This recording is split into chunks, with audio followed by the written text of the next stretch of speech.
Welcome back, this is RB. If you like this video at any point, hit the like button. Follow me on our alternate platform because I can get unplugged any day now. Let's get into it. So I got a question that's likely to start World War III on here, but what are you going to do? Got to bring it to TikTok. And before I get to it, if you are a misogynist, if you dislike women in general, please don't reply. Well, I guess we could reply, right, fellas? Because none of us on this video are that, right? So let's continue. Stay out of the comments, respectful answers only.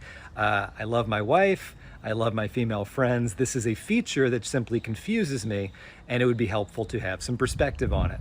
Grow some balls, man, and just say it.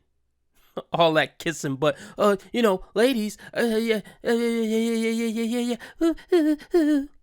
Just say it, man. Be a man and just say it. Because the only argument she and I have is apparently one of the most common arguments in all heterosexual pairings throughout time, where the wife sees something she wants done around the house. She asks the husband to do it. He says, yeah, I'll get to it. And then he either procrastinates or forgets or something happens. And then she comes back and says, did you do the thing yet? And he says, not yet, or I'll get to it later. And some people call this nagging, if you want to use that word. But he doesn't do it. She gets mad at him. He gets mad at her. It's a vicious cycle. Right. My question is, why does this happen? And I don't mean, why doesn't the husband just do the thing? I mean, why does the wife ask the husband to do the thing? It's a poop test. I mean, she probably actually does want the thing done. But if she just did it, then there's no opportunity to cause drama. And if you haven't learned by now, young man, women love drama. I wish this wasn't the case. Ladies, if you're listening to this video, please try to stop. And she knows before she even asks you to do it that you're not going to do it in the time frame that she set up in her head for you to do it. So then she'll be able to come back and give you crap and emasculate you and treat you like a punk because you didn't do it. That's why. I just want to know, and it's typically girls that I see doing this, but they all started diagnosing themselves with borderline personality, right? But then the Amber Heard thing happened, and now they're like, ugh, I don't want to be that. Now they're all self-diagnosing themselves with autism. Keep diagnosing yourselves, ladies, so we can know who to stay away from. Whether you've really been diagnosed with that or whether you're just doing it because it's trendy, it really helps us out. So please don't stop. I don't have a problem with this trend. Keep it going. So we know who to duck and dodge. Because no decent man should have to deal with all that nonsense on top of all the other stuff we got to deal with in modern times. No, thank you. What the fuck? I hate that moment when you have to show a photo of the guy you like to one of your friends who doesn't date. They're not on the dating scene right now. They'll look at it and be like, he's cute, but is his hairline receding? Yes. And that's acceptable in our society.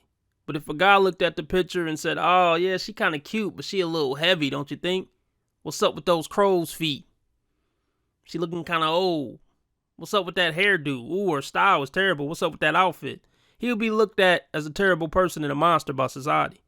But women, they could be judgmental as possible.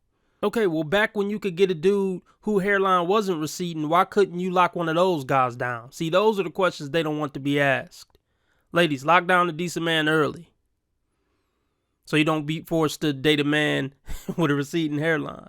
Not that there's anything wrong with that. There's great men out there with receding hairlines. Great men. LeBron James, for one. It is receding, but so are my standards, okay? It's hard out here. I'm in the trenches.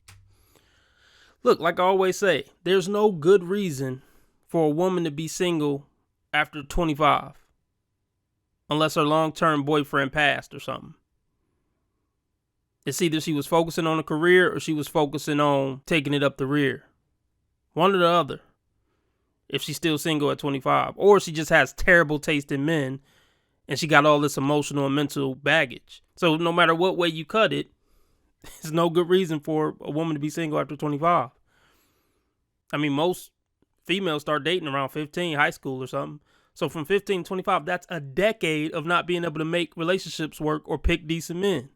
No. Single after 25 is the red flag. I'm fighting for my life, and you don't know what I've seen. It is literally so embarrassing being a baby mother. Like, because why did I do that to myself? I got to choose who I was having a child with in this world. And I chose embarrassment?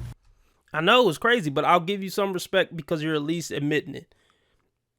You're putting it out there. You're not trying to front and try to shame people for looking down on you for being a single mother.